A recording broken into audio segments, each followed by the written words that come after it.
to massage therapist, which is a fun and interesting combination for helping women heal from emotional trauma. It's a way different perspective and point of view. It's one that focuses on being healthy inside of yourself, on learning how to manage your own the physical side of your emotions, and how to stop being hijacked by things. So, today I'm talking about, I've had a lot of women coming up, and they're strong, successful, caring, amazing women. And they still, underneath it all, they still react to a narcissist. A second. I clearly am a little stuck. There we go. They still react to a narcissist raising an eyebrow, a narcissist who might be mad, someone who has a temper problem, maybe their dad. I know I've been struggling with my dad lately because as he's been sick, his mood swings have been a little bit darker. And because they've been darker, all of my beliefs and emotions, ideas are coming up as well around, the stuff that we buried deep down inside. So everybody still reacts. I don't care whether you are, whether you're someone in a position of power who has people underneath you, whether you're at home by yourself, whether you've done lots of inner work and been doing therapy for forever. We all have these natural nervous system reactions that happen when we have unfinished business. Now, the old way of looking at the world was that there's nothing you can do about it. This is your personality. This is your temperament. You just have to learn how to deal with it. You're always going to have anger problems, or you're always going to have mood problems because you're empathic and codependent because you're codependent. There's all of these things around how you just need to deal with it. Many researchers have not looked into women's mental health and how we can stay happy and healthy and balanced and what we need. So if you're still reacting to a narcissist, that means that you're working off of an old paradigm. You're working off of an old belief system, which is this is the way that it is and there's nothing you can do about it. But that's not true. That's not true anymore. Science has showed, and we're learning how women's bodies work.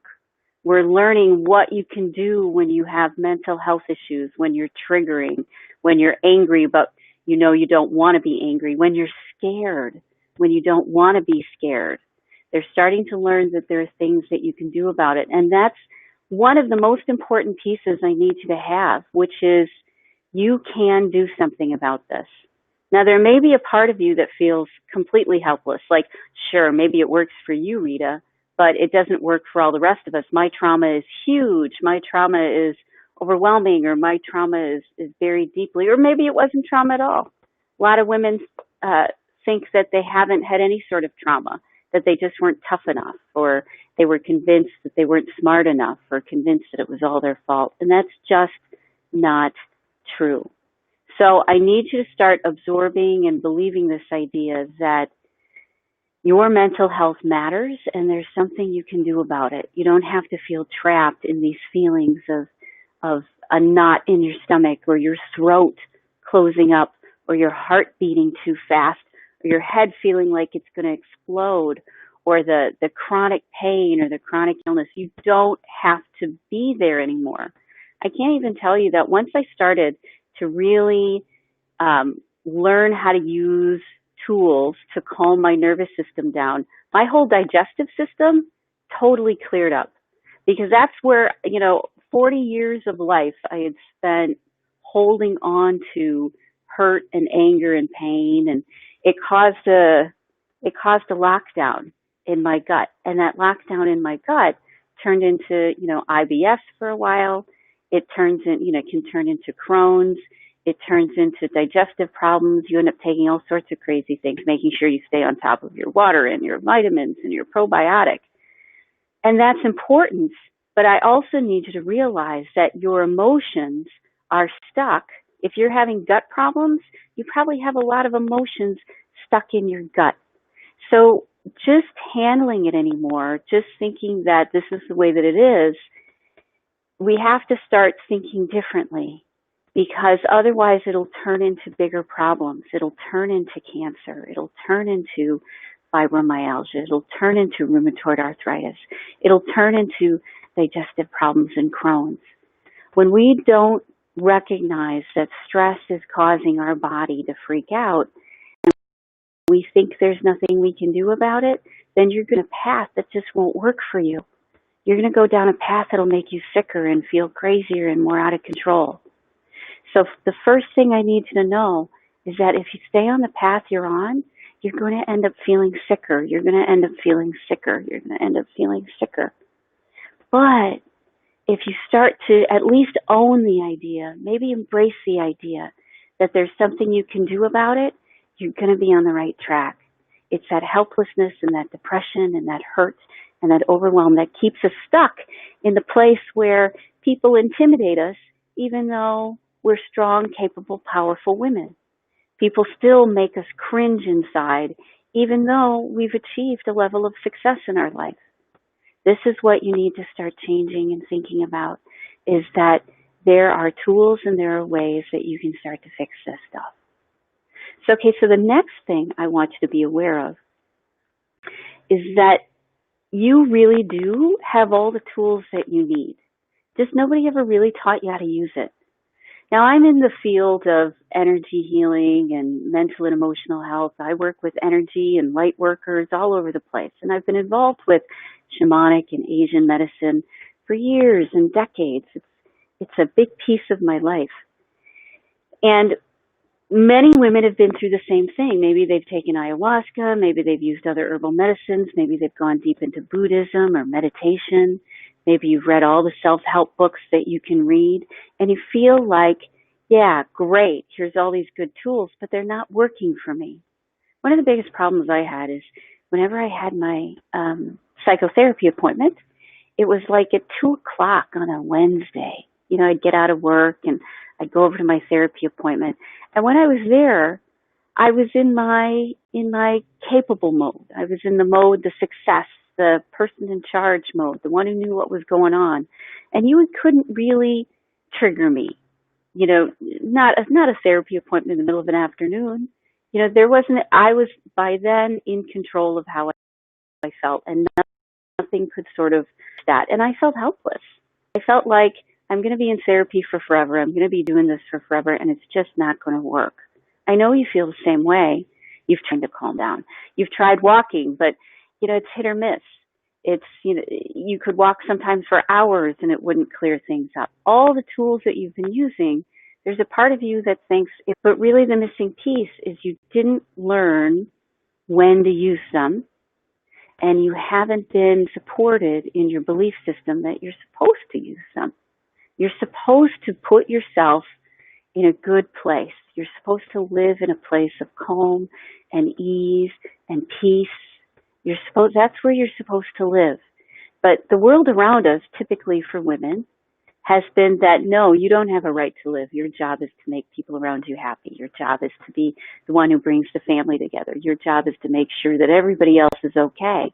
But the problem is, when we do that, we teach other people that they aren't capable of being successful. It kind of creates this weird dichotomy. You know, we end up being successful in our own ways because we learn how to handle how we feel and how to push through and power through, but we keep everybody else around us small and feeling insecure when we take care of everything. You need to start thinking that you need to bring yourself to a level of balance. So how do you do that? You know, I can't tell you, when I used to trigger all the time, it was never convenient. It was always as soon as I came home. It was always unexpected. It was always, you know, something random. So like around Christmas, about a month before, around Thanksgiving, Christmas, I used to always start to get more agitated, more tense, more stressed. And I thought, well, that's just the way it is. I just have to be stressed and tense around Christmas. But then I would get stressed, and I'd feel stressed and tense when I'd hear a car pull in the driveway, you know, because that was some of my old stuff. Or I'd hear footsteps coming down the stairs. My heart would naturally jump, and I would feel controlled. Not to mention when someone would get angry, and someone would, or I might think that they might get angry, I would hide. I would say whatever they wanted me to say. I would people please, just just please stop being angry, because it would control me. That's codependency. When someone else has the ability to control how we feel, and we believe we don't have the ability or the right to control how we feel. We feel helpless to it. That's the codependent belief that gets in your way. You aren't helpless to it. There's things that you can do, and you don't have to let anyone else control how you feel, because there are things you can do to control it. So as I said, it wasn't always convenient being in a place of triggering or stressed or angry. And so I had to put on that face, that mask that we put on that says, oh no, everything's fine. I'm good. It's okay. You take care of yourself. No, I'd really rather not talk about it right now. No, it's fine. I'll figure it out. Don't worry about it. No problem. It's all right. That's that happy face, that functional, let's people please, let's keep everybody okay sort of face. Whereas inside, my gut was wrenching. My heart was beating. I was pretending with everything that I had to stay relaxed, keep your face relaxed, keep your shoulders relaxed. Don't let anybody see that you are at a high level of stress right now, that you are reliving, you don't even know what. You just know that you're ridiculously stressed. That's normal when we have levels of tension in our life. What's not normal is that we stay there. So when you want to start taking a move in the right direction, you look at the things that you already do that make you feel good. That's the key. You have to start making a list and looking at the things that authentically make your body feel good. For a long time, for me, it was water and movement. I never had enough water. I was always dehydrated, and made me feel bad, made me feel heavy, and my stomach would get upset and I'd feel nauseous. And then I'd blame myself. Well, you're always dehydrated. It's your fault. You feel this way anyways. It felt overwhelming, all the things I was supposed to be doing. But don't do the things that everybody else tells you to do. You need to do the things that work for you. And everybody else can give you advice, like the Buddhists, like me, like, people at Burning Man, like gurus, like Hay House and self-help books and shamans. They can all give good advice. But you have to discover the things that make you authentically happy, and then you have to give yourself permission to do them. That's kind of the crux, isn't it? You don't have permission to do the things that make you feel good. But when you do, you start putting in healthier habits. And then you start learning that even in the middle of a crisis, even in the middle of a narcissist screaming in your face, showing you pictures of, women they'd rather be with than you, or maybe it's your dad. Maybe it's your dad or one of your family members who are telling you that you're no good and they don't love you and there's nothing right with you and you're too stupid to figure it out. Or maybe that you're a bad daughter or a bad person. We've had people feeding us these things all along. And hopefully there was a spark in you that said, no, that's not true. And you were just sort of playing along to get along with people. Hopefully you still had that little seed. I had that seed. My mom was a closet feminist. It was awesome. In little ways, she planted the seed in me that, no, this isn't right. I need to have something better. And even though she didn't know how to calm her nervous system down, she made me believe that I shouldn't be minimized, that I shouldn't be less than, that I shouldn't be put behind everybody else, even though we had to play the game in the rest of the world. So, to feel good, that's one of the key things. Are perfect. You are perfect exactly the way that you are. And I know I've heard this before from all sorts of gurus. You're perfect. You have everything that you need. You're wonderful. And then I'd be very angry and frustrated and hurt and wounded that I couldn't do it, that it was working for everybody else, but it wasn't working for me. Here is one tool which women that I work with swear by, and it helps them stay calm in a crisis. It helps them start to respect the idea that they have feelings and respect the idea that they have a voice and take care of it.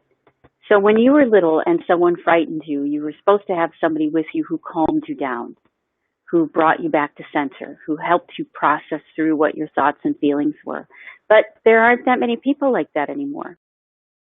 They aren't going to be there with you at 2 a.m. or 3 a.m. when you wake up. They aren't going to be there sitting next to you. You're an adult. So now it's your responsibility to value yourself as yourself. One of the tools is havening. And so let's do this together. Let's just have a quick healing this morning, one that makes you feel better and feel comforted and feel loved. And we're going to do it together. Havening is really self-soothing, soothing your body, telling your body that it's okay, reminding you that you're all right. And you're not even talking directly to your conscious mind. You're talking directly to your body. So let's have a healing this morning. You ready? Okay. We're going to stroke our arms, and we're going to stroke them 20 times. That's all you got to do. Ready? Together.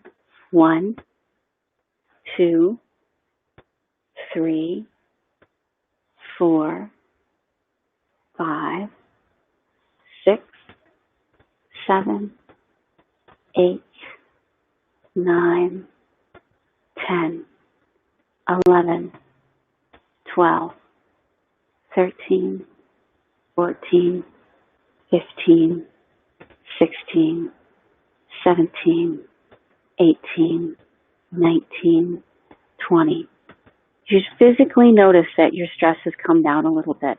Because when you recognize you are dysregulated or you feel out of sorts or triggered or hijacked or angry by someone or something, and you recognize it's happening, you can haven, you can relax yourself, you can touch yourself, you can soothe yourself. And if you can't reach your arms, let's say somebody's driving too close and you're stressed and anxious and you've got one hand on the wheel, or maybe there's a cop and it's a crazy situation, or you're on the interstate or something, you can just haven with one hand. It physically calms your nervous system, okay? And if you can't reach your arms, you can rub your hands. It does the same thing. Or you can rub your face. And you can do this for other people. When they feel dysregulated, like your child or your friend, you can hold their hand and gently rub their hand. You can gently rub their arm. You can gently rub their face. And it's a physical trigger that that encourages, that strongly encourages your body to calm down. Because at the very beginning of it all, you have to remember that you have the tools to calm down and you have the right to calm down. And so now it's time to start nourishing yourself, doing things that just make you feel good. Put yourself first. You deserve it. And if you do put yourself first, what you're going to find is that you're creating things for people that are beneficial, that you are able to be the person that you want. You're not hijacked and hiding or angry or frustrated or powering through and missing your life. You're not missing the parts of your life that you're supposed to be enjoying. How many parties did I hate? How many gatherings of friends did I hide away from? You know, how many times did I avoid any sort of conflict and not stand up for myself? I did it all the time. And the reason I did it all the time was because I didn't know I had the right to calm down. I didn't know that I could calm down very quickly. I didn't know that if I calmed myself down early on, like as soon as I noticed it, it was way easier to deal with. Instead, I'd wait until it was the middle of the night, 4 a.m., I can't sleep, I'm freaked out. I'd wait until it was high drama.